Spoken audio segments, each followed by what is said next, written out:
大家好，今天用土豆和黄瓜做道超级简单的开胃菜。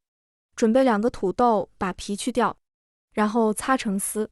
可以直接把土豆擦到清水里，防止土豆氧化变黑，也能去掉表面的淀粉。半根胡萝卜也擦成丝。再准备1根洗干净的黄瓜，擦成丝。青红椒各1个去籽，也切成丝，和黄瓜丝放一块备用。准备点大蒜，切成末。锅里水烧开，再将土豆丝和胡萝卜丝倒入锅中，焯水1分钟，捞出来过一下凉开水。备好的黄瓜和青红椒，再加入切好的蒜末，适量的辣椒面，烧至冒烟的花椒油浇在上面，好香啊！凉菜和蒜香味搭配太香了。放入2勺生抽，1勺香醋，1勺白糖，适量的盐，搅拌均匀就可以装盘了。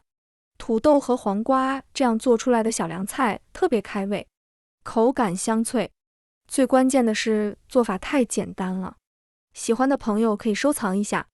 谢谢大家。